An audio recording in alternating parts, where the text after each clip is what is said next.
한번 달라이라마께서 그러셨다지요. 돈을 벌기 위해서 건강을 해치고 그리고 나서 건강을 회복하기 위해서 번 돈 다시 쓴다. 사람 사는 게 참 본말이 전도되었다는 이야기 말씀이실 텐데, 가만 보면 평생을 먹고 사는데, 정말 먹어야만 사는데, 제 자신도 이 탄성이 어느 순간인지 심각하게 들었습니다. 하루 뭐 적게 먹으면 2번, 많이 먹으면 4번도 먹고 3번쯤 먹는다고 치고, 그렇게 평생을 먹고 사는데 정작 먹고 사는 먹는 행위가 도대체 무엇인지 진지한 반성을 해본 지가 불과 몇 년 되지 않았습니다. 그냥 먹는다는 행위를 가만 잘 보면 단순히 그 음식을 섭취하는 개인의 생물학적 본성의 문제만이 아니라 정말 거기에 정치적이고 사회적인 문제, 생태계의 문제를 포함해서 정치 사회적 문제까지 포함되는 대단히 복합적인 현상인데, 그 단순히 개인의 생물학적 본성으로만, 본능으로만 너무 치부해버렸고, 또 개인의 욕망을 채우는 문제로만 제한시켜 반성하지 못하고 산 것이 아닌가 하는 생각이 듭니다. 그래서 이 먹는 행위 자체가 대단히 정치적인 사회적인 문제이기도 하죠. 오늘 발제해 주신 두 분 선생님의 글 속에 바로 이 생태계 문제는 물론이거니와 먹는 행위의 불평등을 둘러싸고 벌어지는 이 비평화의 문제, 그것을 어떻게 먹음의 평등을 위해서 세계 평화에 공헌할 수 있는가, 빈곤과 개발 혹은 원조 국제 구호의 문제와 연결되어서 여러 가지 말씀이 나오리라고 생각이 듭니다. 그런 참 의미 있는 오늘 시간이 될 것 같습니다. 지금 뒤에 있는 벽시기 기준으로 3시 반이네요. 발표해 주실 분은 30분, 그 다음에 토론해 주실 분은 10분씩만 시간을 드리겠습니다. 다 눈에 보이는 곳에 시리가 있으니까 가능한 시간을 지켜주시고요. 그렇게 하고 나서 또 우리 전체적인 먹는 행위의 문제 또는 음식의 문제, 그것을 종교적 정신 또는 종교적 영성과 어떻게 연결지을까 문제 등등에 대해서 참여하신 여러분들과 이 토론하는 시간을 이어서 갖도록 하겠습니다. 자, 그러면 발제문 9쪽입니다. 처음으로 첫 번째로 몸과 마음, 지구를 살리는 생명박상운동이라는 제목으로 주로 개신교계에서 이 환경운동을 주도하고 계시는 유미호 선생님께서 발제해 주시겠어요. 기독교 환경운동연대 정책실장으로 계십니다. 이 발제문 중에도 나와 있습니다만 이 선생님께서 직접 이 개인 소개나 단체 소개를 좀 발제 중에 좀 해주시면 감사하겠습니다. 자, 이 마이크를 발표해 주실 유미호 선생님께 넘기겠습니다. 박수로 환영해 주시죠. 제가 발표할 내용이 PPT 파일에 그대로 담겨져 있지는 않고요. 아까 우리 박남수 대표님께서 말씀하셨지만 얼마 전에 슬럼푸드 국제대회 때 밥과 영성에 관한 종교인들의 사상과 종교인들이 각 종단에 담겨있는 이 밥에 관한 영성에 관한 이야기와 실천의 내용들을 같이 나눈 컨퍼런스가 열렸었습니다. 그때 발표한 내용들이 있어서 제가 오늘 발표할 내용과 일치하지는 않지만 여러 사진과 주요 내용들을 보여드리기를 원해서 나중에 자리를 좀 바꿨으면 하는 바람이 죄송합니다. 위치를 좀 바꾸겠습니다.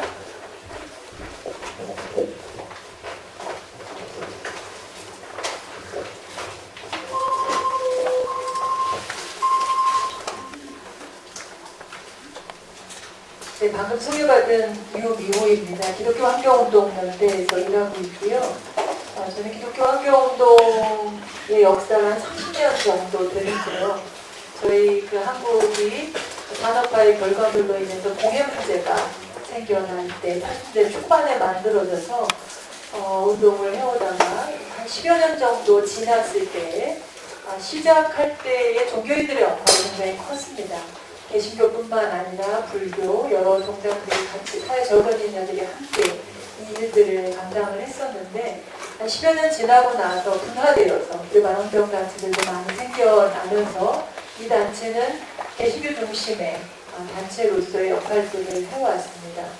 그렇게 하기를 한 20년 정도 되었을 때에 이 밥을 중심으로 한 운동이 다시금 시작되었습니다.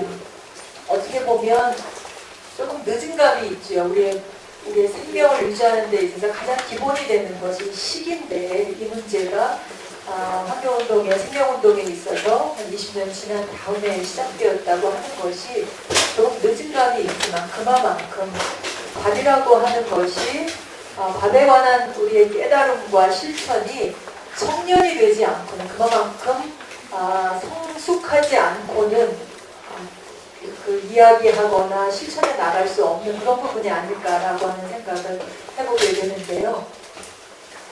처음에 그런데 시작할 때는 아주 단순한 이유 때문에 이 운동이 시작됐습니다. 2002년에 시작되었는데 잘 기억을 하실지 모르겠지만 나라에서 음식물 쓰레기 직매립을 금지한 해가 2002년입니다. 그래서 어느 자치단체에서는 이것이 반입이 당하니까 한 일주일 정도를 지자체 안에서 쌓아놓다 보니까 냄새가 나고 난리가 났던 그런 경험들이 있는데 이 문제를 가지고 시작한 것이었지만 종교인들이 이 운동을 하다 보니까 단순히 남기지 말라는 얘기로 이 운동이 전개되기는 어려웠고 효과를 내기도 어려웠고 이 밥이라고 하는 것이 갖는 의미들이 얼마나 소중하고 또 신앙 안에서 이 밥이 갖는 의미가 무엇인가라고 하는 것에 깊이 생각을 하게 되었습니다.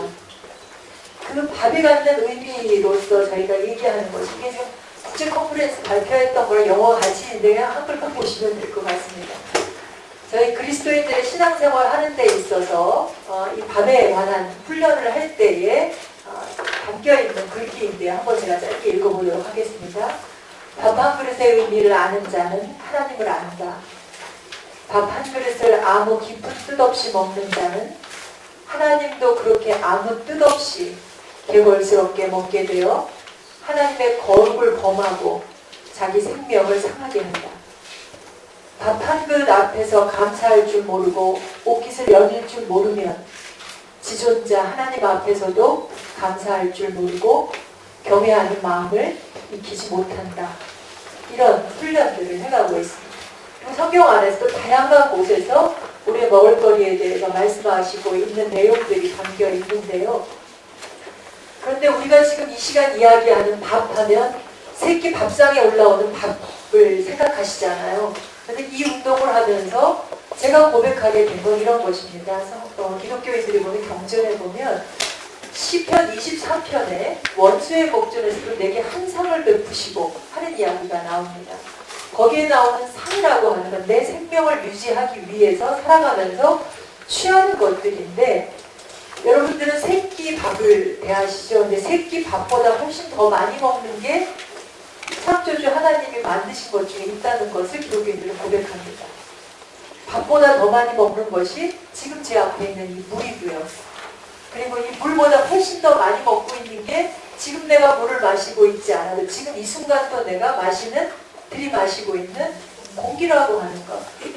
공기와 물과 그 새끼 밥상에 올라가는 이 먹을거리라고 하는 것이 진정한 우리의 밥이다라고 하는 생각을 한다고 했을 때에 이 생명밥상이라고 하는 것이 전체적인 생명 살림운동과 일치한다라고 하는 그런 생각을 하게 되는 것입니다. 그런 의미에 있어서 전 세계의 그 전문가들이 하는 이야기가 지금 전 세계의 최대의 위기가 세 가지가 있다고 합니다. 그 위기가 영어의 그 머리 글자를 놓고 한다면 FEW에서 그냥 단어로 FEW라고 하는 단어를 나오게 하는데요. FEW라고 하는 것은 거의 없다라고 하는 뜻이거든요. F라고 하는 거 food, 식량이 거의 없고요. E라고 하는 것은 에너지가 거의 없은 상태에 이르렀고 W는 원, 물이 거의 없음. 그냥 없는 것이 아니라 거의 절멸 상태. 사실 지금 제가 이런 상황적인 설명을 하는 것이 별 의미가 없을 것 같아요. 이미 가셨다 본데요. 박남수 대표님께서 앞서서 설명하신 그 설명 안에 모든 내용이 있기 때문에 제가 반복하는 경우가 될 것 같긴 합니다만 일단 저에게 주어진 시간이 있으니까 간단히 말씀을 드리면, 식량이 지금 굶주리는 이들이 10억에 이르고 있지 않습니까? 그런데 정말 없어서 없는 것이 아니라 전 세계 인구 중에 10억에 이르는 사람들이 빈만 인구라고 하는 사실들을 또한 우리가 접하게 됩니다. 식량학자의 얘기에 의하면 전 세계 인구 70억이 먹고도 남을 식량이 생산되고 있다라고 하는 거거든요. 그런 점에 있어서는 제가 믿는 하나님 앞에서 저는 우리 이 생명을 세상에 보내면서 이 생명이 유지될 수 있게끔 하는 풍성한 먹을거리를 주셨다고 하는 것을 고백하게 되는 거죠.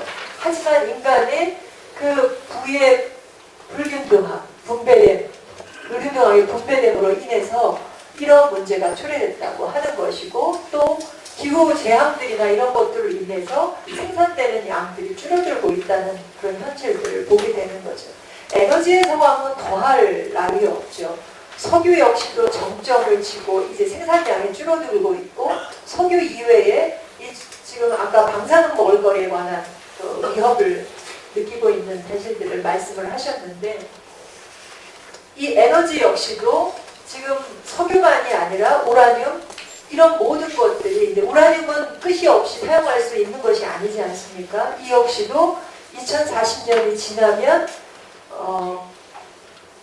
지금 우리가 고유가를 겪듯이 가격이 폭등할 수밖에 없고, 70년대에 이르면 생산이 줄어들 수밖에 없는 그런 지경에 이르게 되는 상황이기 때문에, 에너지 역시도 이 에너지가 곧 오염된 상황에서 우리가 들이마시는 숨쉬는 공기에 영향을 미치기 때문에 우리 이 상황들을 직시해야 한다고 생각하고, 물 역시도 하루에도 5,000명의 아이들이 먹을 물이 없어서 수인성 질병을 앓고 죽어가고 있는 이런 현실들을 볼 때에 그리스도인들로서 생명밥상 운동을 전개할 수밖에 없는 그런 상황에 이르렀다고 하는 것입니다.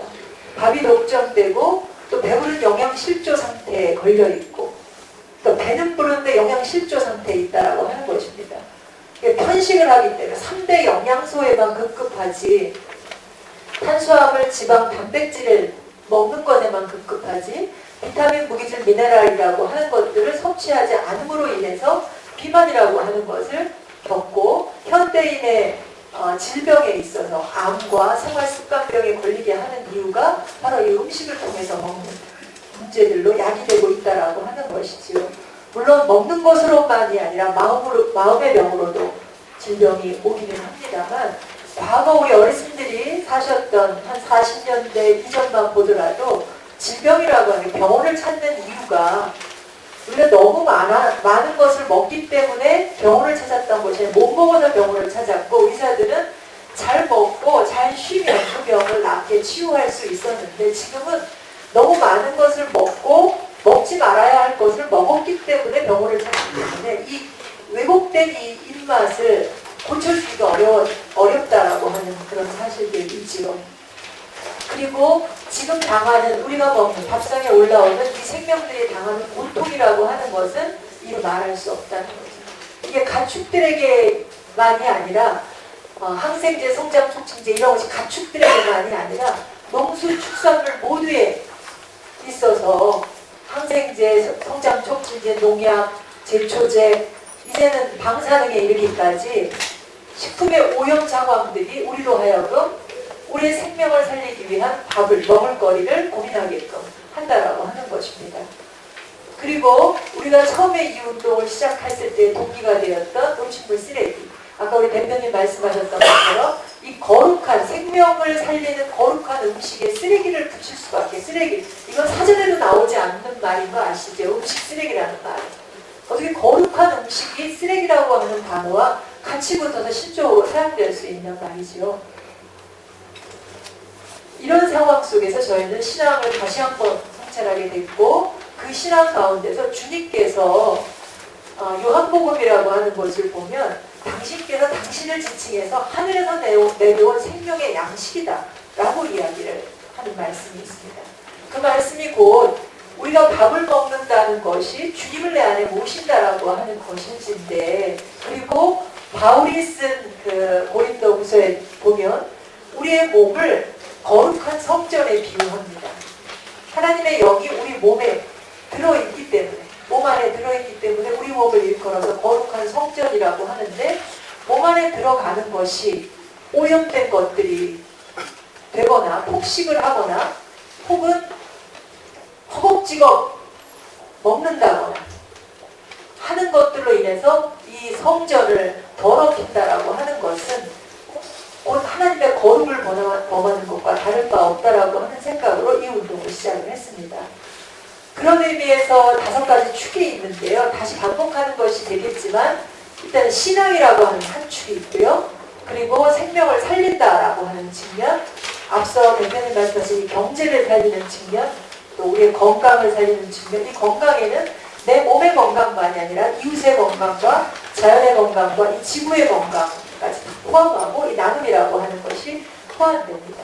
이 신앙운동이라고 하는 것이 바로 생명의 양식을 주신 주님을 섬기는 이 한 톨의 나달 하나에 들어있는 하나님의 은혜, 그리고 햇빛과 바람과 비와 흙, 농부의 땅과 수, 세상의 정성을 우리가 볼 수 있어야 한다라고 하는 그런 이야기들이고요. 그리고 건강운동이라고 하는 측면에서는 깨끗하고 안전한 먹을거리를 먹어야 한다라고 하는 것입니다. 오염물질이 들어가지 않은, 그래서 국내산 유기농산물로 먹어야 한다라고 하는 것이고, 이게 아무리 좋은 걸 먹어도 폭식을 할 경우, 우리 필요 이상을 취할 경우 문제는 항상 생기게 됩니다. 지금 이 순간에도 제 앞에 물이, 제에게 필요한 물이 있는데 필요치 않은 것이 덤으로 있다는 거죠. 지금 이 지구가 이렇게 오염되고 아쿠아이로를 걷고 있는 이유는 우리가 우리 필요 이상을 취하고 있기 때문인 것이거든요. 아까 10억의 인구가 굶주리는데 10억의 인구가 비만에 걸려있다고 말씀드린 것은 10억의 비만에 걸려있는 이들이 자기가 먹지도 않을 것, 아니 자기 필요 이상을 먹었기 때문이기도 하고 또 먹지도 않으면서 밥상에 올렸다가 쓰레기통에 버렸기 때문이기도 하거든요. 근데 지금 이 순간에도 이 물이 제 앞에 있는데 필요치 않은 컵이 있다는 거죠. 그것도 지구의 허파, 우리의 허파와 같은 이 숲을 훼손한 일회용 컵이 이 앞자리에 있다라고 하는 것은 상당히 부끄러운 일이 아닌가라고 하는 생각이 드는 것입니다. 우리에게 필요한 최소한의 것들을 취할 수 있는 지혜가 바로 생명밥상 운동에 담겨 있는 것이라고 생각을 하고요. 또 살림운동이라고 하는 측면에서는 바로 이 땅을 살리고, 단순히 제가 이제 고백할 것들이 상당히 이 운동을 10여 년 넘게 하면서 많아졌는데, 제가 땅에서 도시에서 나고 도시에서 자라면서 이제 농사 짓는 일들을, 도시농부로서의 농사 짓는 일을 하면서 좋은 땅에서 좋은 것이 난다라고 하는 생각에 농장지기에게 좋은 땅을 바꿔달라고 하는 이야기를 했다가 혼이 난 적이 있거든요. 양치 같은 짓을 그만하고 땅을 살리는 일을 한번 해봐라. 1년 동안 거름을 주고 그 안에서 농사를 지으면 그 땅이 살 것이다 라고 하는 야단을 맞고 1년 농사를 지었을 때 그 땅이 살아나는 것을 봤습니다. 이게 내 몸을 살리는 것만이 아니라 이웃을 살리고 그리고 이 땅을 살리는, 지구를 살리는 그런 실천이 이 운동에 담겨 있고요. 경제를 살리는 것도 이 운동에 포함이 됩니다. 쓸데없이 버려지는 음식, 쓰레기, 이게 몇 년 전만 해도 15조 원이라고 얘기했는데 지금은 18조를 넘어 20조에 이른다고 하는 이야기들이 있습니다. 이게 밥상에 필요 이상으로 취했다가, 지금도 여러분들의 집안의 냉장고에 보면 먹지 않은, 저희는 늘 주기도문이라고 하는 고백을 통해서 일용할 양식을 주옵시고라고 하는 기도를 드리거든요. 그 일용할 양식이라고 하는 것이 뭐냐면 하루의 양식입니다. 우리 생명은 아침에 깨어서 밤에 잠으로써 죽음을 경험하고 하루씩 살아가는 겁니다. 다음날 깨어난다고 하는 것은 다음 날을 주셨기 때문에 그 생명을 감사함으로 살아가는 것인데, 우리는 음식을 쟁여놓고 살아요. 어른들 경우는 집안에 보통 냉장고가 2개, 3개 막 이렇게 있는데 전기 소비량도 엄청 난대요. 그 쟁여놓고 또 시장 나가서 또다시 사갖고 와서 그걸 음식해서 드시는 분들도 굉장히 많거든요. 이렇게 필요한 것들을 제때제때, 예전에 우리 어른들은 냉장고 없이도 사시지 않으셨습니까? 그런 지혜가 우리에게 필요하다라고 하는 의미로 이 운동을 했고요. 탈북한 그 청소년이 학교 다니다가 식당에서 음식이 버려지는 걸 유심히 쳐다보다가 이게 뭡니까라고 얘기를 했대요. 근데 친구들이 이거는 먹다가 버린 거기 때문에 먹을 수가 없어, 버려야 해 하고 그렇게 설명을 하는데 도저히 이해를 못 하더랍니다. 이게 먹는 건데 방금 전까지 내가 먹은 건데 이걸 왜 버리냐라고 얘기하면서 나중에는 자기가 서서 친구들을 설득했다라고 하는 그런 이야기가 있거든요. 그래서 제가 아이들과 이제 이 생명밥상에 교육을 하냐고 캠프를 진행하면서 밥상을 세정의 밥상으로 차리고 아이들한테 교육을 했죠. 여기에 쓰레기가 보이느냐라고 얘기했더니 아이들이 뭐라고 대답했을까요? 대부분의 아이들은 없습니다라고 대답하는데 아주 깨어있는 한 친구가 대답을 하는 거예요. 쓰레기가 보여요 그러더라고요. 어느 게 쓰레기니? 그래서 이거 내가 먹기 싫어서요. 그러니까 이거 내가 안 먹으면 쓰레기라는 겁니다.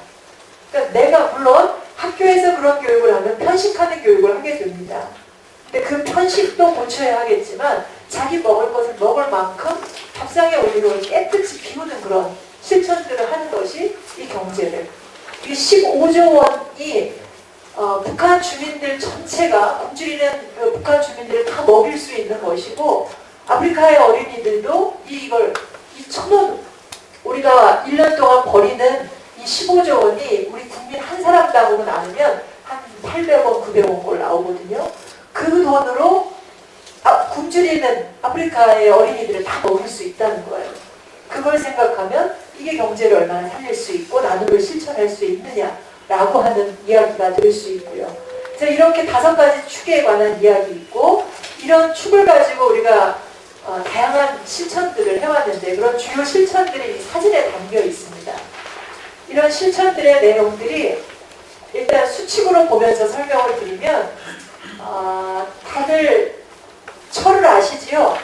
아까 2계절밖에 남지 않은 것에 대한 안타까움을 말씀을 하셨는데 이 아열대 기후로 바뀌고 있는 안타까움이 있지요. 근데 우리는 44철이 있어서 굉장히 행복했는데 근데 이 철을 모르고 살잖아요. 그래서 철 없는 사람들이 많잖아요. 이게 나이 들었다고 철이 드는 게 아니라 이게 철 없는 사람들이 굉장히 많아요. 이게 여름에는 덥게 지내는 게 철을 아는 사람인데 여름에는 시원하게 반팔 입고 그 겨울에 반바지 입고 반팔 입고 지내고 여름에는 긴팔 입고 추워서 저도 이렇게 추워서 지하철을 반팔 입고 못 지내거든요. 긴팔 항상 갖고 다니고 이러는데 철없이 지내기 때문에 먹는 것을 제철을 알도록 먹이면 철을 아는 사람으로 클 수 있다. 그게 기본이라고 하는 이야기입니다. 그리고 국내산 유기농으로 먹이고 가공식품을 삼가고 한 500여 가지가 넘는 식품 첨가물이 들어가 있는 이 가공식품들로 이 거룩한 성전을 더 높이는 것이 곤란하다라고 하는 것이죠. 그리고 우리는 주로 외식을 하고 또 집에서 먹더라도 매식을 많이 하는데 전화기로 밥상을 차리는 경우가 많은데 삼가해야 한다라고 하는 이야기죠. 왜냐하면 철 따라 제가 뵙는 주님께서는 먹을 것을 풍성하게 주시기 때문이고요. 그리고 깨끗하고 단순한 밥상이 주님을 기쁘게 한다는 측면에서 계획 구매하고 오래 보관하지 않고 단순하게 조리해서 먹을 만큼 담아내고 또 반찬 수를 줄여서 간소한 상을 차리고 육식보다 곡채식을 즐긴다라고 하는 이야기를 하고 있습니다. 저희가 이 곡채식을 지니는 실천에 있어서는 교회에서는 고기 없는 주의를 지켰어요. 현대인들이 고기 없는 밥상을 대하는 것을 굉장히 힘들어들 하는데 한 사람이 완전 채식을 하면요. 생선까지, 일제품까지 완전 채식을 하면 열대림 1200평을 살릴 수 있다라고 합니다. 그래서 전 세계인들 중에 월요일만이라도 미트프리 먼데이 운동을 하는 이들이 있습니다. 그래서 그리스도인들은 미트프리 썬데이 운동을 하는 거예요. 주일날은 고기를 먹지 말자라고 하는 거고 또 7명의 교우들이 한 조가 돼서 각자 월요일조, 화요일조, 수요일조가 돼서 7명이 한 사람의 몫을 완전 채식을 함으로써 열대림 1200평을 지키는 그런 캠페인도 전개를 했었습니다. 그리고 이제 감사함으로 음식을 먹는다고 하는 것인데요. 감사함으로 먹는 때에 오병이어의 기적을, 이 오병이어라고 하는 의미를 잘 모르실 텐데 5가지 보리떡과 2마리의 물고기로 5,000명을 먹인 주님의 기적이 있습니다.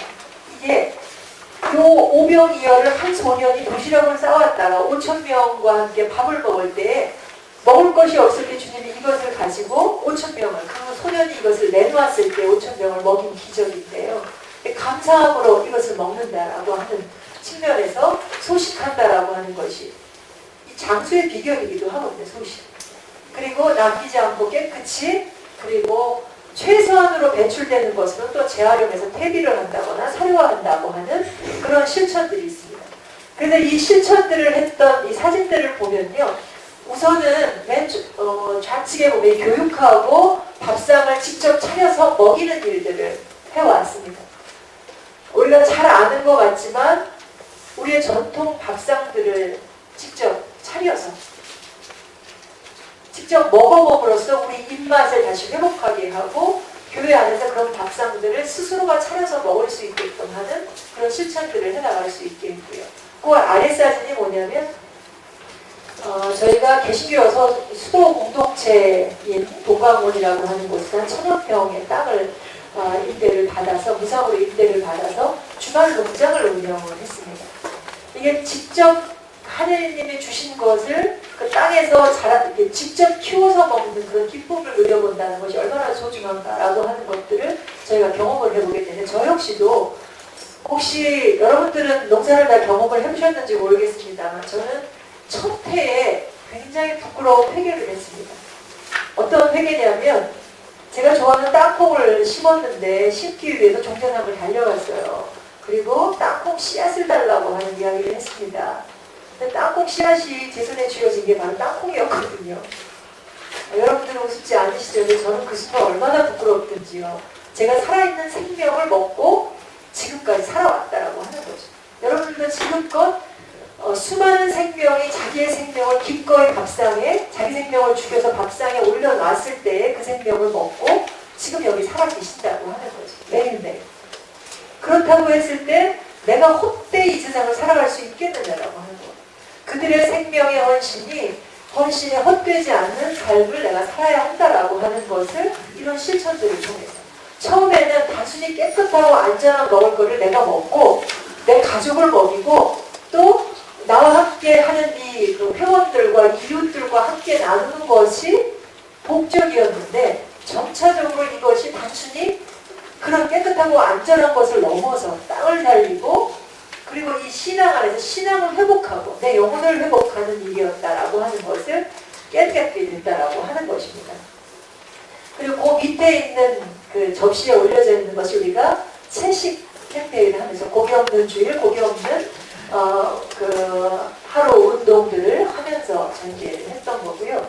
그리고 우측 상단에 보면 저희가 도시에서 이 운동을 하면서 농민들이 지은 먹을거리들을 안전하고 깨끗한 것들만 찾아 먹는 그런 야채 같은 짓들을 참 많이 하는데 이 운동을 하면서 그런 경험들을 했습니다. 그 교회들에게 생명의 쌀, 생명의 먹을거리들을 소개하고 서로 직거래하면서 협약을 체결하게 하다 보니까 어느 경우에는 목회자가 이 협약을 체결하고 교회에 가서 성도들과 연결을 시켜주는데 성도가 농촌과 연결하는 가운데 무슨 일이 벌어지냐면 직접 전화를 해서 이게 믿을만하냐?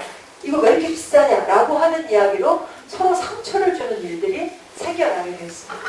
그러니까 서로 교류하는 일들이 있지 않으면 서로 교감하지 않으면 이 일들이 지속적으로 전개돼 나가기가 운동되어지기가 상당히 힘들다라고 하는 걸 깨달았고 또 한 가지는 이 운동들이 단순히 도시에서 귀한 먹을거리들을 사먹는 일에 그치는 것이 아니라 이 농사 짓는 이들이 많아져야 이 생명의 밥상의 문화가 회복될 텐데 지금 다 도시로 몰려있는 가운데 있기 때문에 이 그림은 기독교 귀농학교를 진행하고 있는 중입니다.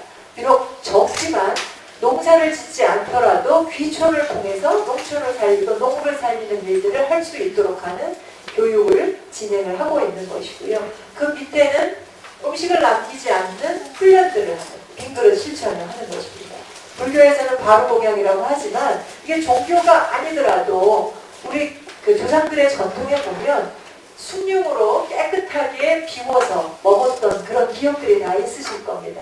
이 한 아이가 깨끗이 비워서 그것을 깨끗이 마시는 그런 실천들을 해가고 있다라고 하는 것이고요. 그리고 이 가운데 위에 있는 사진을 보면 이게 지렁이를 아이들이 이렇게 들춰보는 것입니다. 우리가 아무리 많이 남기지 않고 최소한으로 남기려 해도 조리할 때 나오는 것들이 있습니다. 어떤 이는 조리하면서 나오는 것조차도 그것도 줄이기 위한 실천을 해요. 저희 이 일들을 같이 하는 분들 중에 한 분은 수박을 먹고 나면 물론 빨간 부분은 다 먹는데 흰 부분이 나오지 않습니까? 근데 지렁이에게 주면 이 지렁이가 이 흰 부분을 굉장히 좋아하는데 그분은 지렁이에게 주지도 않고 이것을 위에 있는 그 푸른색 부분만 살짝 벗겨내고 그걸 장아찌를 담궈요. 수박 장아찌를 여름에 담궈서 사시사철 드시는데 이런 부분들을 통해서 실천들을 해나가고 있다라고 하는 것이고요. 이 지렁이가 자기 몸무게만큼의 이런 음식 찌꺼기들을 먹는데 이것들을 통해서 아이들 또한 생명의 소중함들을 깨닫는 그런 실천들을 해나간다고 하는 것입니다. 여러분들에게 드린 자료들에 보면 이런 주요한 내용들이 다 담겨져 있습니다. 제가 말씀드리는 가운데 부족한 것들이 혹시 있었을지 모르겠는데 이 내용들을 저희가 개신교회에 있어서는 다른 데랑 다르게 교단이 굉장히 많아요.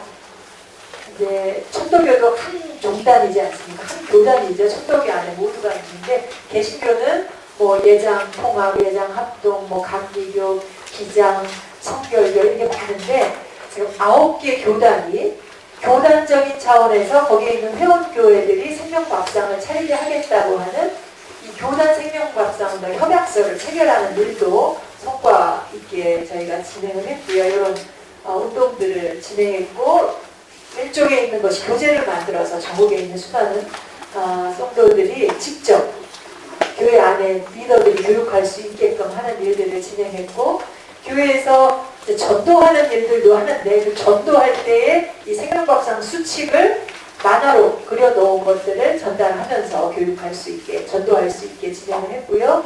또 생명을 살리는 밥상이라고 하는 10년간의 실천을 단행본으로 제작해서 출판한 것도 있고요. 이 연도별로 실천했던 내용인데요. 제가 마지막으로 말씀드리고 싶은 것은 제가 말씀드린 내용들이 사실은 이 노래 안에 다 있습니다. 이 노래 시가 1절은 이 운동을 처음 시작할 때에 이현주 목사님이라는 분이 밥 먹는 자식이라고 해서 먼저 지어놓으셨던 시여요.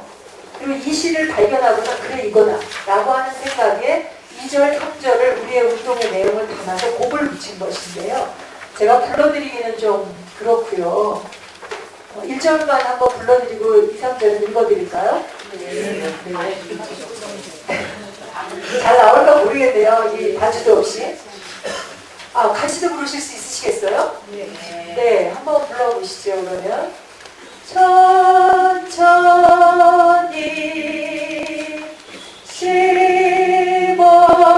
씹어서 공손히 삼켜라. 봄에서 여름 지나 가을까지 그 여러 날을 비바람 땡볕으로 익은 쌀인데 그렇게 허겁지겁 먹어버리면 어느 때문에 고마운 마음이 되겠느냐.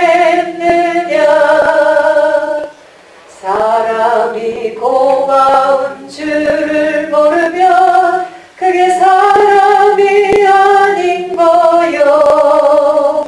참 좋지요. 2절, 3절은 그냥 한번 읽어드려 볼게요. 주님을 모시듯 밥을 먹어라. 햇빛과 물과 바람, 농부까지 그 많은 생명, 신령하게 깃들어 있는 밥인데 그렇게 남기고 버려버리면 사람이 소중히 밥을 대하면 생명이신 주님을 버리는 것이니라. 사람이 소중히 밥을 대하면 그게 예수 잘 믿는 거예요. 밥을 잘 먹으면요 이게 싸움도 없고요 정말 예수 잘 믿고 신앙생활 잘하고 세상 잘 사는 것이다 라고 하는 시고요. 3절을 이렇습니다. 밥 대신 예수처럼 밥되어 살거라. 쌀보리 밀 옥수수 물고기의 온 만물들은 자신을 제단 위에 밥으로 드리는데 그렇게 사람들만 밥되지 않으면 어느 누가 생명 세상을 열겠느냐. 사람은 생명의 밥을 먹고 밥이 되어 사는 거예요. 이런 내용이 담긴 운동을 10년간 하면서 숙제를 갖기도 했습니다. 이 글 끝자락에 보면 있는데요. 이렇게 운동을 했으면 밥상이 좀 생명을 살리는 밥상으로 변해야 되는데 아시겠지만 점점 더 심각하게 절망의 구렁텅이 죽음의 밥상으로 변해가고 있는 현실을 본다라고 하는 것이죠.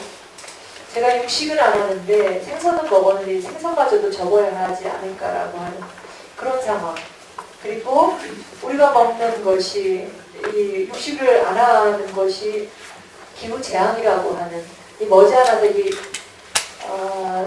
해수면이 60cm를 넘어 100cm가 오른다고 하지 않습니까? 그러면 지금 국토를 포기한 투발루만이 아니라 세계 큰 대도시들이 다 물에 잠길 터인데 이거 어찌해야 하는지. 우리만 살다 가면 괜찮은데 지금 우리의 후손들과 또 아직 오지 않은 우리의 후손들 그리고 우리와 모양은 같지 않지만 생명을 갖고 이 세상에 온 수많은 생명들 그리고 아직 오지 않은 수많은 생명들 이들을 어떻게 할 것인가. 그리고 우리보다 앞서서 이 기후변화의 최전선에서 이 위협을 느끼고 있는 이 기후 난민들 이들에게 어떻게 이 우리의 빚을 다 갚을 수 있겠는가라고 하는 숙제를 더 안게 되고요. 짐을 더 무겁게 느끼고요. 또 한 가지는 농업, 농촌 이 부분도 정말 계속 절망 속으로 가고 있는 것을 보게 되는데 이제는 도시교회, 도시인들이 우리의 밥상만이 아니라 그것을 살리기 위한 운동을 더 가깝게 나아가야 되는 거 아닐까 이런 생각을 하고 밥상 운동이 이제 정의적 측면에서 밥상의 정의를 얘기할 순간들이 오지 않았나라고 하는 생각들도 해보게 됩니다. 나만 먹고가 아니라 지금 가난한 자들이 이게 보면 가난한 자들이 오히려 비만에 걸리는 경우들도 많이 싼 거 그리고 여기 보면 이게 패스트푸드가 더 싸고 뭐 이래서 더 많이 먹게 되는 경우들이 있잖아요.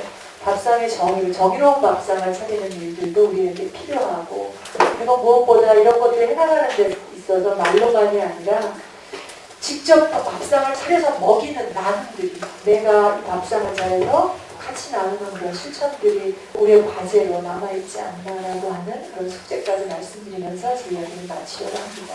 감사합니다.